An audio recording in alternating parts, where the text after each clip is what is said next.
Warning, this video will plummet your IQ into the ground. I wish I was kidding.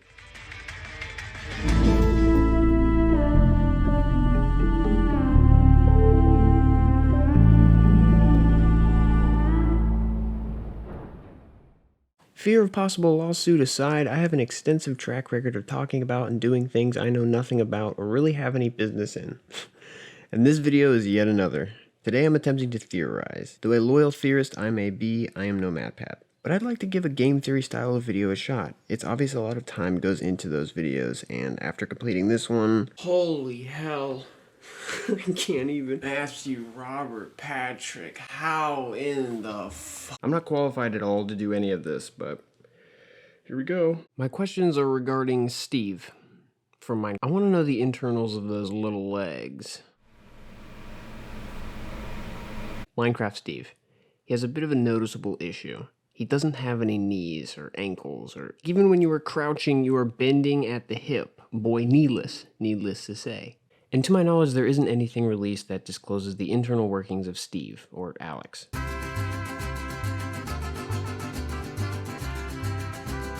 Although they do have stuff on mobs in the Mob Bestiary. My best guess, and bear with me, Steve has two giant femurs. It's not as crazy as it sounds. Look at the skeleton. Ew. Look at it. It is the best reference we have into how Steve's skeletal system looks and operates. Look at his legs. Just sticks. No knees, no ankles. Giant femurs. I'm telling you. Giant femurs. It's gotta be.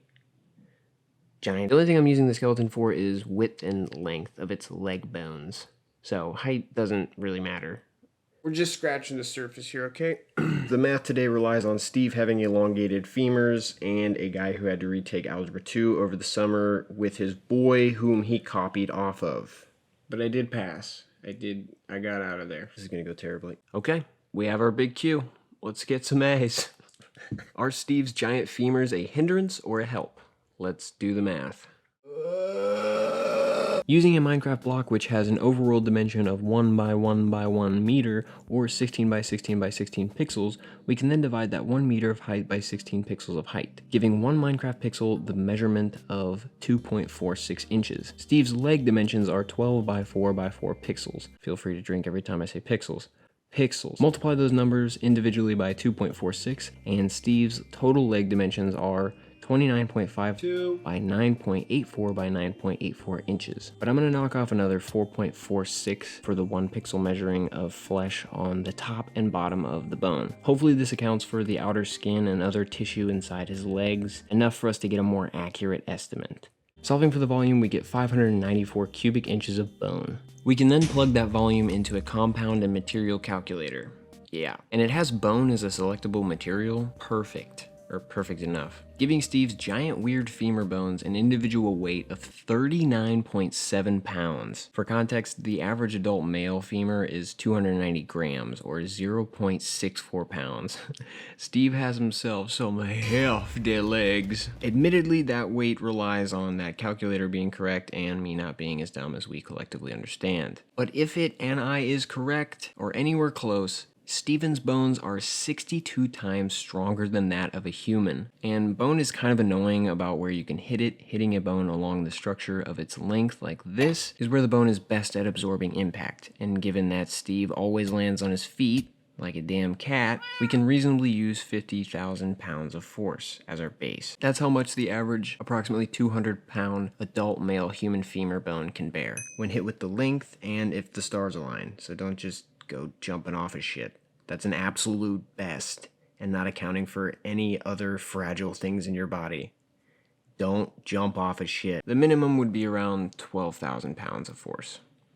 But that's not as fun. So Steve's big old femurs are looking at being able to withstand anywhere from 700,000 to 3 million pounds of force per bony leg. For context, that 3 million pounds of force is roughly 13 million newtons, the equivalent of 7 blue whales in weight. Damn, I think I did something wrong.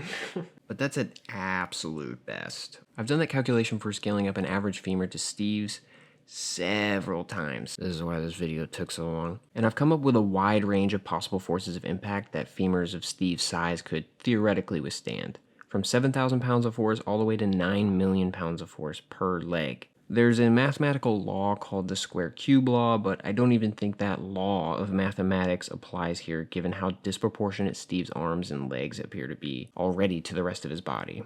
I don't really know. And yeah, his femurs are very disproportionate to the rest of his body. I can actually prove this.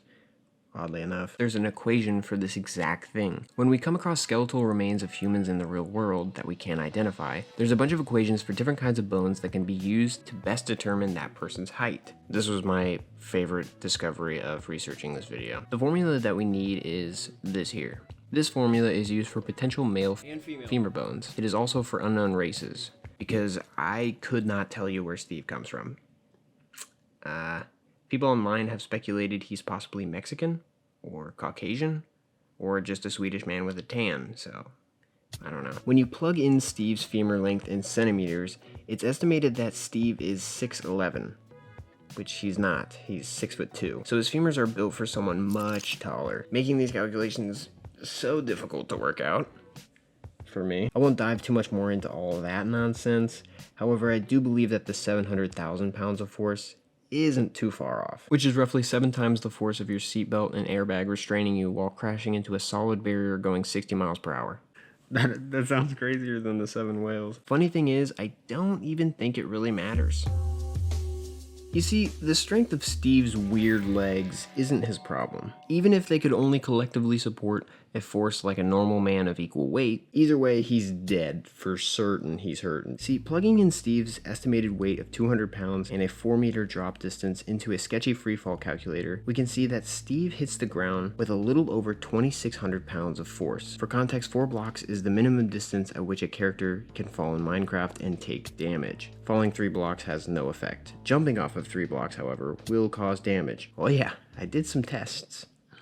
I'm a scientist now, damn it. Falling 4 meters as a normal human with not just solid femurs in our legs and landing like Steve does, stiff as a board and flat on our feet, would most likely cause something to break. Something small.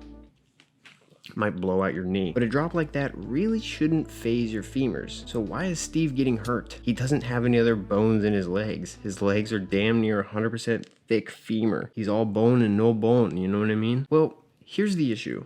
When we jump off of something too tall, we either bend our knees or have to do some sort of roll to absorb and distribute the impact, as you can see a lot of parkour artists do. But Steve doesn't roll and can't bend his solid femurs to absorb any of that impact. So where's all that energy going? My prediction, every time Steve takes a fall and lands on his feet, like he always does, his femurs are fine, most likely, unfazed. His femurs are much thicker than that of a normal human. However, their durability and their lack of any supporting absorption causes Steve's unbreakable femurs to most definitely be forced up, destroying his pelvic bone and crushing his internal organs. Oh yeah, we got him. The average knee supports roughly 7 times body weight, while the average ankle supports roughly 5 times body weight. If Steve had a lovely set of ankles and knees, he would be able to ideally knock off 2,400 pounds of force from the maximum impact he could withstand. It's not crazy, but I think it would save him on some of these lighter falls especially. Add in a dope-ass roll and a classy hinging of the hips, and that 2,600 pounds of force he experiences from a 4-meter drop wouldn't sound too crazy anymore. So are Steve's lacking of knees and ankles hurting him? Yes. No matter how thick them femurs are, it doesn't matter when they're freight training all that kinetic energy into his delicate, disproportionate bones and internal organs. Maybe that's why when we fall from heights and die in Minecraft, our items explode everywhere. Don't trust anything I just said. I didn't go to school. I'm stupid. Don't trust. It could have all been wrong. It could have all completely been wrong. But hey, that's just a theorization. A probably wrong theorization. And this video was super fun to research and script and make and all that kind of shit, but I don't like math, so. And my odds of being right are pretty. I'm definitely wrong. But I'm Dunsville, Tennessee, boy. That's what I do now. Next week, we're not talking about math, we're talking about this.